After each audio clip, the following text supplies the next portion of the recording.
Hey everyone, we know how hard it can be to keep up with the latest news in Israel, so if you haven't had the time to stay on top of what's what in the Holy Land with ILTV, have no worries. It's time for our new show this week in Israel, where we'll give you the scoop on everything you need to know about the last 7 days right from Tel Aviv. I'm Natasha Kirchuk, here to keep you informed. President Trump has just delivered a landmark speech destined to be a turning point in Middle East history by officially declaring Jerusalem as the capital of Israel. And not only that, he says that plans to move the American embassy from Tel Aviv to Jerusalem are already in the works. Well, unrest is already unfolding in the West Bank, where scuffles and clashes are breaking out between the IDF and Palestinians, who are fuming after the announcement. But today we finally acknowledge the obvious, that Jerusalem is Israel's capital. This is nothing more or less than a recognition of reality. It is also the right thing to do. It's something that has to be done. That is why, consistent with the Jerusalem Embassy Act, I am also directing the State Department to begin preparation to move the American embassy from Tel Aviv to Jerusalem. While this controversial decision was met with fierce opposition even from Trump's own state, intelligence, and defense departments, Israelis on the right are hailing this day as a beautiful gift to the Jewish people. This is a historic day. Jerusalem has been the capital of the Jewish people for 3,000 years. It's been the capital of Israel for nearly 70 years. It was here that our temple stood, our kings ruled, our prophets preached. Jerusalem has been the focus of our hopes, our dreams, our prayers for 3 millennia. From every corner of the earth, our people yearn to return to Jerusalem, to touch its golden stones, to walk its hallowed streets. So it's rare to be able to speak of new and genuine milestones in the glorious history of this city. Yet today's pronouncement by President Trump is such an occasion. This decision doesn't change any logistical realities on the ground, at least not until the embassy is officially moved, but the gesture's symbolic significance cannot be understated. Even Jews living abroad say they can feel a difference. I really think that it's a very nice, thoughtful thing, that for us it's very important to know that Jerusalem is the capital of Israel, where all the historic goes back to our great-grandfathers from Abraham, Isaac, and Jacob. For many progressive Jews and Israelis, however, Trump's unilateral decision marks a dark turn towards violence and a likely end to America's role as an impartial moderator in Middle East peace. I think Trump is deciding to recognize Jerusalem as the capital in order to please his base at a very sensitive time in his presidency. But I also think it shows a lack of understanding of the sensitivities in this region. And I think it's a dangerous move right now. While Israeli and Jewish leaders are celebrating President Trump's bombshell decision to officially recognize Jerusalem as Israel's capital, the news has absolutely devastated the Palestinian world. Violent unrest has already engulfed much of the West Bank, with extremists promising a new wave of terror in Israel. ILTV's Brett Allen Smith is here with us. And Brett, first of all, how does Trump's statement feel from the point of view of a typical Palestinian? Well, I think if you're a Palestinian, frankly, you're probably feeling a little bit stabbed in the back right about now. Now, from their perspective, the United States has positioned itself as a fair, impartial moderator in peace efforts for almost 3 decades. So for Trump to step in and say definitively Jerusalem is Israel's capital, without that being really worked out between the actual sides, probably doesn't feel so impartial anymore. That's why virtually every Palestinian leader is saying this is the end of America's role as a peace negotiator, and why this may very well be the end of the two-state solution in general. You know, one of the things that makes this such a complicated issue is that it's not so much a political matter or even a logistical issue as much as it's just hugely symbolic for all of the parties that are involved. No, you're 100% right there. I mean, the question of Jerusalem, I mean, that one single issue that's been the make or break point for just about, every peace deal for the last 50 years. Entire peace plans have probably been thrown out based on Jerusalem alone. And look, I just want to point out here that for Israelis, you're very right. This recognition doesn't really change any actual logistics on the ground, But if you're a Palestinian, I mean, they probably feel like they've just lost everything they've been fighting for right about now, which is why we're seeing such outrage and such violence, and why even Christian leaders warn Trump not to do what he's just done. Obviously, there's a ton to digest and to kind of weigh here, but let's go ahead and check out the rest of the report. Palestinians are mourning this day as the end of any hope for a two-state solution and the end of America's longtime role as an impartial moderator of Middle East peace. I do think that it is the end of an American-led peace process, most likely. Whether that also means the end of a two-state solution, I mean, they're related, but not necessarily the same thing. I think it certainly doesn't bode well for a two-state solution, because the peace process under American auspices has been thus far the only path we've ever known to achieving that goal. Jerusalem is home to some of the holiest sites for three of the world's biggest religions, placing it at the center of Jewish, Christian, and Islamic hearts for centuries. That's why the Palestinians have long argued to share Jerusalem as a joint capital in any potential two-state solution with Israel, dreams that seem to have come crashing down. So to come and decide on the fate of Jerusalem unilaterally, by the mediator, not even by one of the sides, and then to come back and invite us for peace talks, talk about what? Negotiate what? You have already unilaterally decided. And therefore, yes, this will be a case of death to the two-state solution. This would be a stab in the back for the prospects of peace and for the partners, the strategic partners of the U.S. Violence has already erupted throughout the West Bank. Though many Palestinian leaders are urging all protests to remain nonviolent, most agree that Trump's speech will be seen as a religious violation as well as a political one, driving extremist groups to horrific new acts of bloodshed. At the same time, I would say that crossing these red lines tonight for President Trump, speaking about moderation, speaking about nonviolence, I think tonight he is strengthening the forces of extremists in this region as no one has done before. Indeed, Hamas has just dropped its relatively low profile over the past few weeks of unity talks with the PA, issuing this new rally for a fresh terror wave against Israel.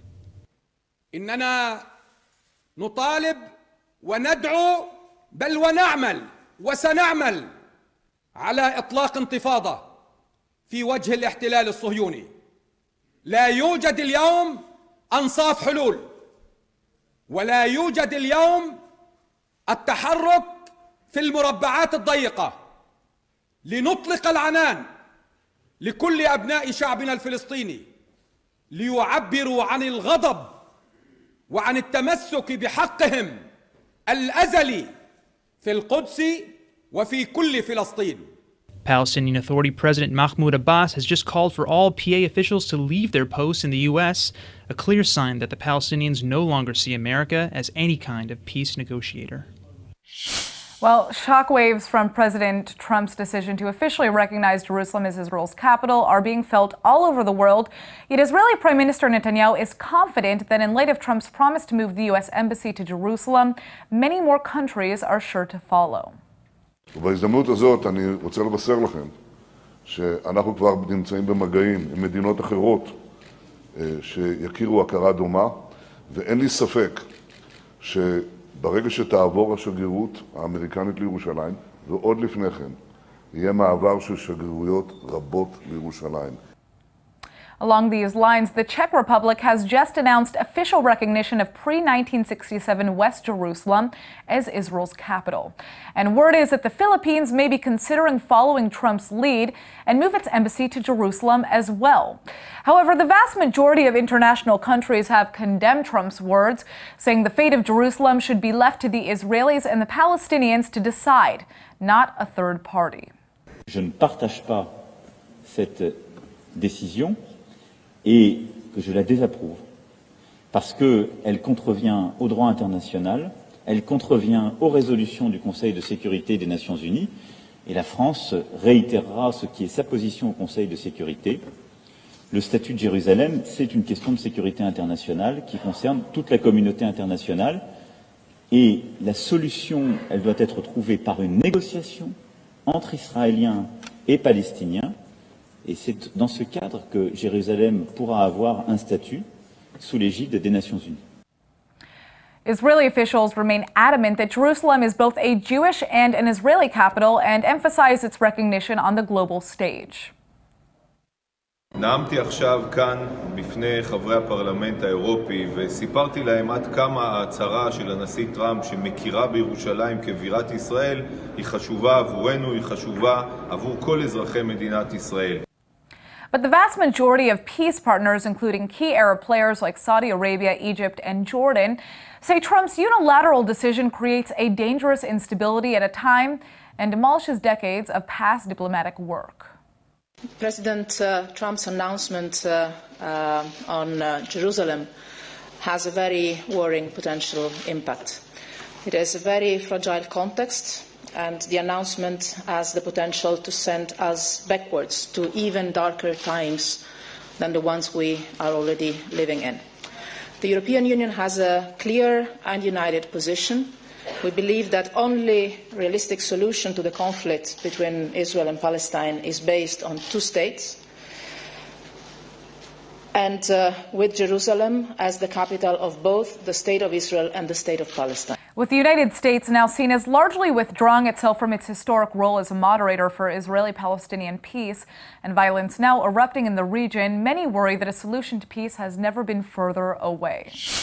In another major Mideast policy shift, the U.S. House of Representatives has just passed the Taylor Force Act, a bill which would cut funding to the Palestinian Authority unless it stops paying families of terrorists who murder Israelis. Well, ILTV's Aaron Porras is here with the story. So, Aaron, how much was the U.S. actually paying, and how much will the U.S. continue to pay?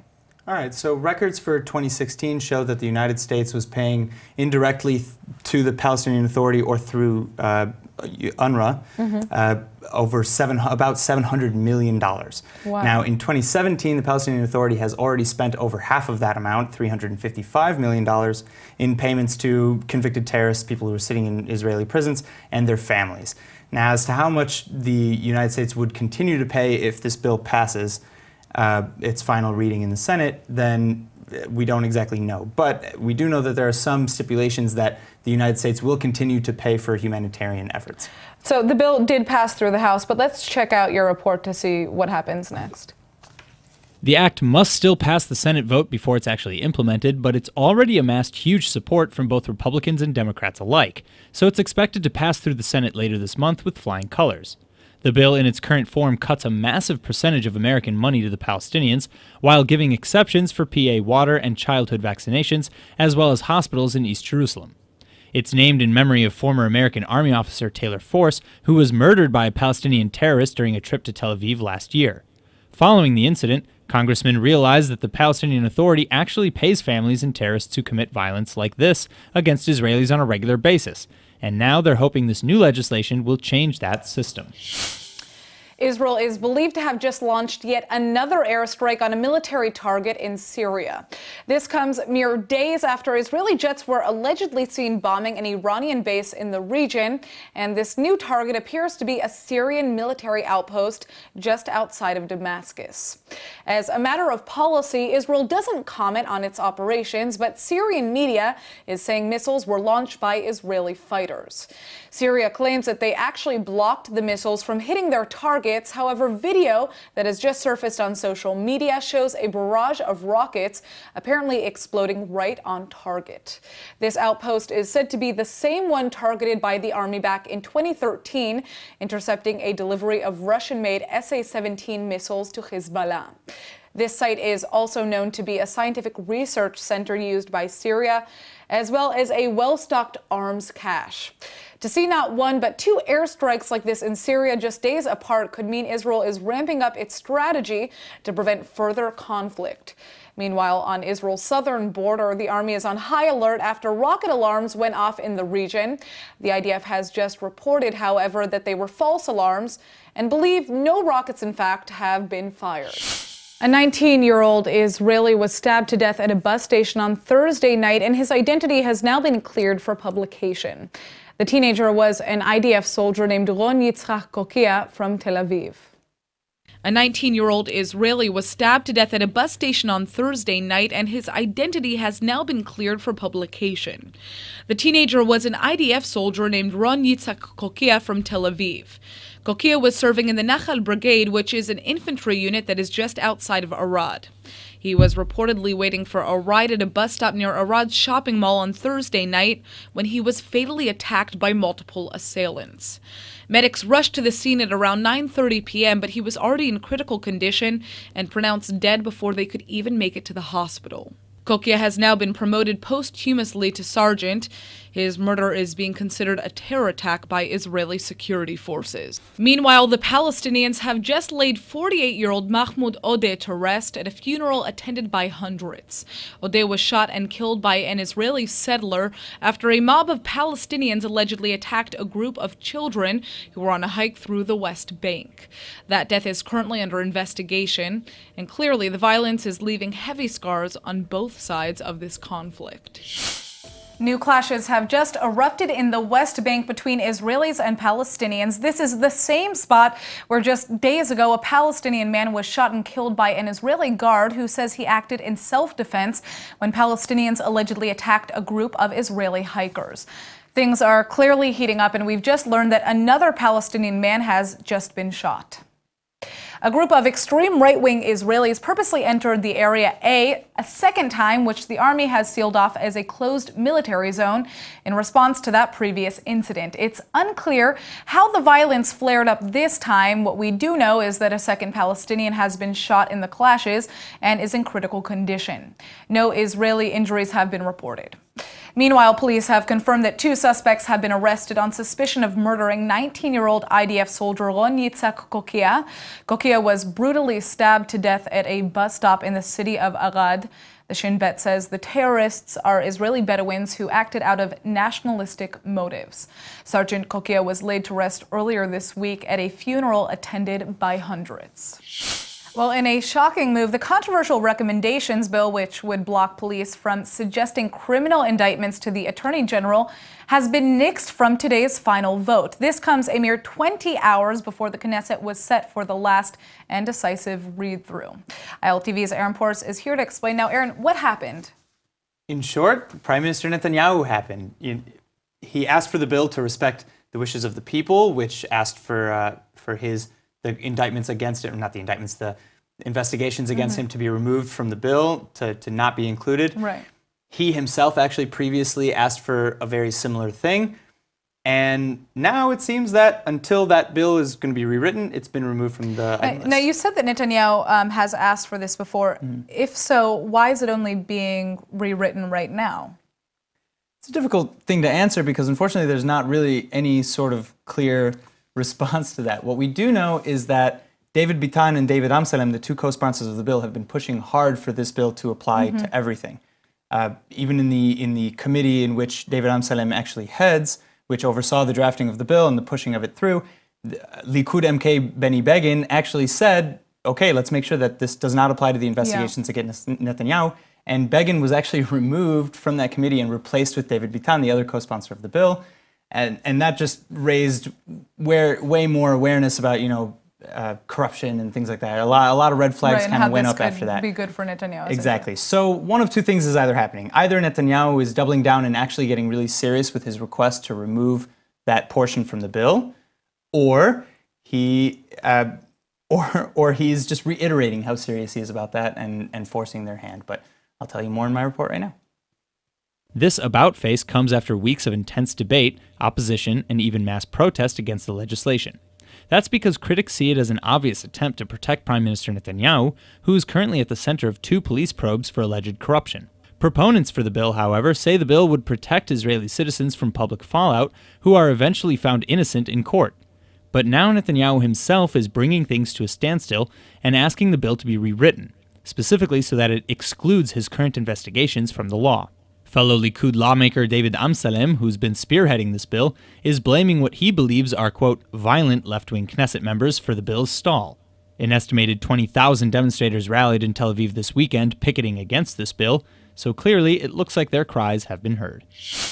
A new political poll conducted in Israel suggests that even though Prime Minister Netanyahu is under a series of criminal investigations, he's still favored to lead the country. If elections were held today, however, the numbers say that Netanyahu's Likud party could stand to lose 6 seats in the Knesset. Right now, Netanyahu's right-wing coalition holds 67 seats in the government, giving him the necessary majority in the 120-seat Knesset. If these polls are accurate, however, that number would drop to a paper-thin lead of only 61 seats versus 59. Netanyahu's approval figures as prime minister show a significant lead over possible challengers from opposition parties, but many believe this poll shows a significant decay in the right wing's hold over the government. There have been rumors, sometimes even threats, of early elections ahead of the general election that's currently planned for 2019. With the corruption scandals now surrounding Netanyahu, those early elections may indeed happen, which means given these new numbers, it could really come down to the wire. Former Trump advisor Michael Flynn has pleaded guilty to lying to the FBI about his contacts with Russia. And now it looks like Trump's son-in-law, Jared Kushner, may have been the person who told Flynn to talk with the Russians regarding an anti-Israel resolution at the United Nations. Kushner has been leading President Trump's push for Middle East peace between Israel and the Palestinians, but new turmoil suggests those plans may be in jeopardy. Word has it that President Trump will announce official U.S. recognition of Jerusalem as Israel's capital this week. This will be news many Israelis will be overjoyed to hear, but the Palestinians have told Kushner that if Trump makes the announcement, it will completely annihilate the White House's hopes for any peace plan. Hamas is joining this rally cry with a renewed promise of a fresh intifada terror wave if Jerusalem is indeed recognized as Israel's capital. The violence in Jerusalem this past summer was some of the bloodiest in years, but with tensions mounting as Trump prepares his statements, the world is bracing for what the fallout might be. Well, last year Israel got its very first batch of F-35 jets, advanced stealth fighters that are set to change the face of modern aerial warfare. Well, after months of exhaustive testing and training, it looks like these planes are good for takeoff. The IDF has announced that the fighters are fully operational and ready for combat. Known as the Adil or Mighty One in Israel, the F-35 is said to be a game-changer for Israel's Air Force. Israel has promised to buy 50 of the U.S.-made jets under President Obama's enormous $38 billion military aid package to Israel, which will be doled out to Israel in groups over the next several years. Right now, the Army has 9 of the cutting-edge aircraft in its fleet, and in under a year, they've been completely tested, now fully operational and ready for combat.